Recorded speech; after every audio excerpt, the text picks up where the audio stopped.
listening to the Podcast Advertising Playbook, your resource to better understand and execute successful podcast ad campaigns.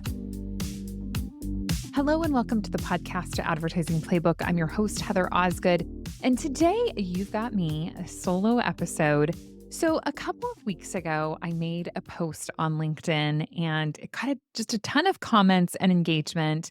And actually, one of the comments was, hey, can you direct me to a podcast episode that addresses this topic?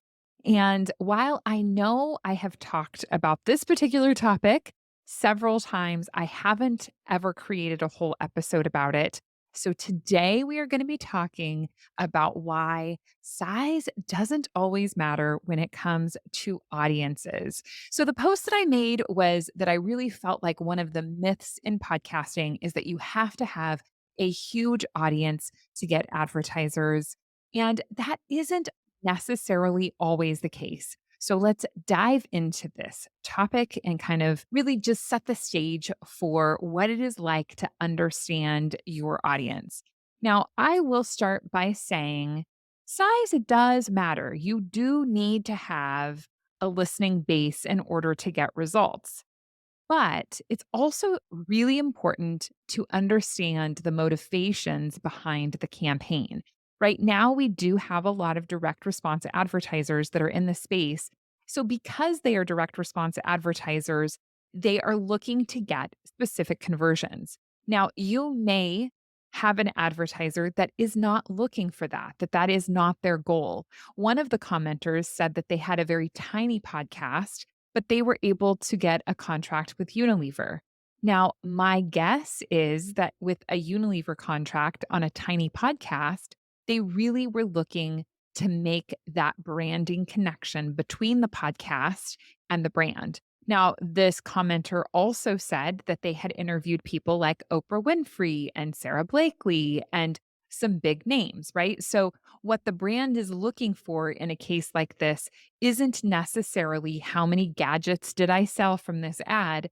They're looking for that partnership. They're looking for the, I guess, appearance out there in the world that they're aligning with content that they can get behind. So, it doesn't necessarily matter that the audience is tiny because the goal of the campaign isn't centered around the types of results that they are looking to create. So it's important to understand that all advertising campaigns have specific KPIs. All advertising campaigns are created for a reason, right? There's not a company out there, at least not very many, who want to say, like, hey, here's a whole bunch of money. Let me just throw it at you. And I don't really care what happens to that, right? Especially when we're talking about bigger organizations, they're very calculated in the things that they do when it comes to advertising. There's a reason that they're making those decisions and they're expecting some sort of an outcome. And those outcomes can vary, as I just mentioned, right? It could be that they're looking to sell gadgets. It could be that they're looking to align with content that they feel like supports their brand or conveys a certain message to their audience. It could just be that they want more brand awareness, period. Now, if we're looking at brand awareness, though, we probably are looking at a bit of a bigger audience, right? Because I want to have enough people know about the product that I'm talking about.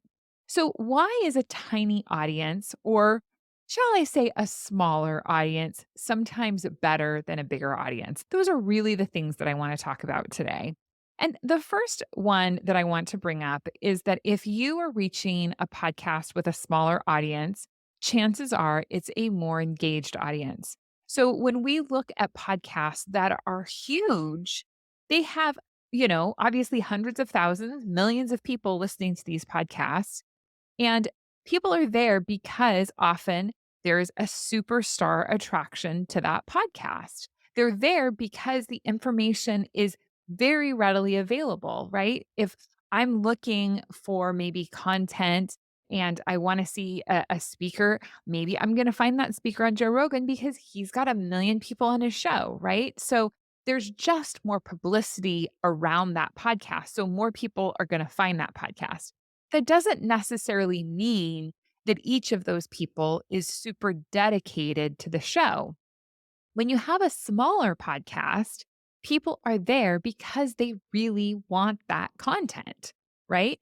Now, I'm sure we've all had those listening experiences where we start playing a podcast and we're like, not for me, right? You can tell it's smaller because the production quality is really poor. You can tell that it's smaller because the content just isn't well designed. It's not well executed. And yeah, people aren't going to hang around. And really, that audience probably is very small because the content that's being created really isn't warranting any sort of listenership. But then you have podcasts where the audiences are super dedicated and they're there because they really like the person. They're there because they really like that host. Potentially, that host is going through a period of life that they can share. Maybe they have common interests. Maybe they have a common sense of humor. Maybe they just really love the stories that this host is telling. So there's this piece that is getting that person there. I also think that when we're looking at smaller niche audiences, they can be talking to a really just specific group of people, right? Within a specific industry. If you're going to, start a podcast and it's directed toward dentists, that's a very specific audience. And it doesn't have to be a huge audience. Number one, to get results for the advertiser, but number two, just to be a strong force. I was talking to a podcaster the other day who specifically created a show for photographers looking to really build a photography business. That's not a huge audience, right? There's not tons and tons of people out there.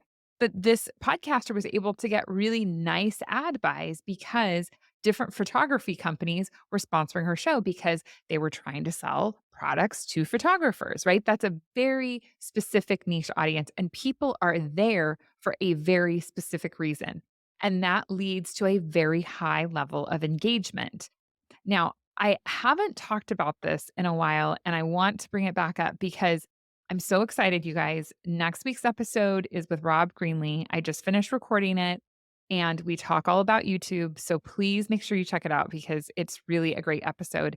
And we talk in that episode about intentionality of podcast listening. And I haven't, like I said, mentioned this on the podcast in a while, and I want to bring it back up again because on average, people listen to 80% of a podcast episode. The average length of a podcast is like 40 minutes. So when we look at how much content someone is actually consuming on a podcast, it is so much higher than in other forms of media. When we look at YouTube, when we look at social media, God help us all, reels are going to kill and have killed our attention span, right? They're just these snapshots of information that are coming at us so quickly. There isn't that level of engagement with that type of content. So when you've got an engaged audience, that speaks volumes because that person is there with so much intentionality. They're there because they want to be.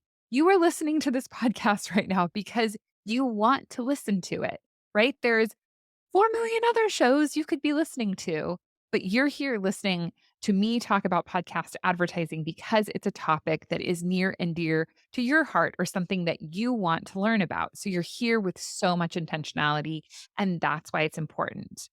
The other thing that I think we really have to look at with these shows is that there is less ad clutter, right? Some of these big shows have so much ad clutter. And I know that that's a topic that is being brought up more in the space.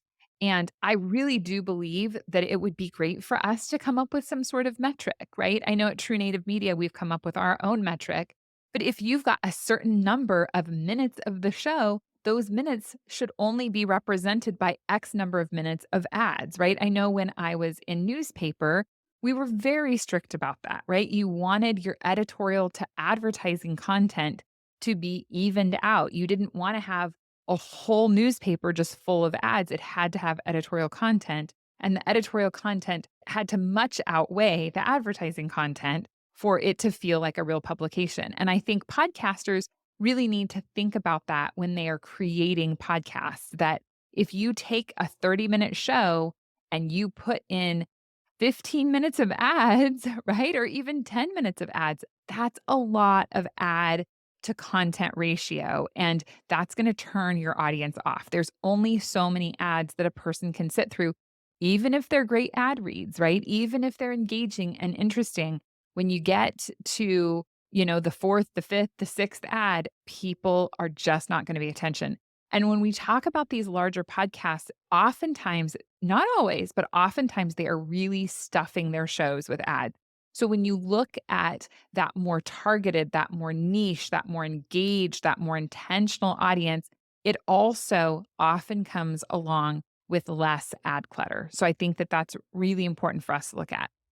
The other thing that I want to point out is that having worked with many podcasters over the years, when I work with someone who has never done ad reads before, there is an eagerness in them, number one, to monetize their show and to make money as a podcaster.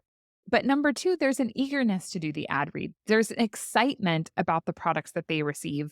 They really want to do the ad reads. And I think we've all listened to those ads where you're like, is this host just phoning this in today? Do they even want to do this ad read? Do they even like this product? Because it sure doesn't seem like they like it, right? They just do some really awful ad reads sometimes. I'm not trying to say they all do. There's also some amazing ad reads out there by very famous podcasters, very famous comedians, very famous people just in general, who have huge audiences, right?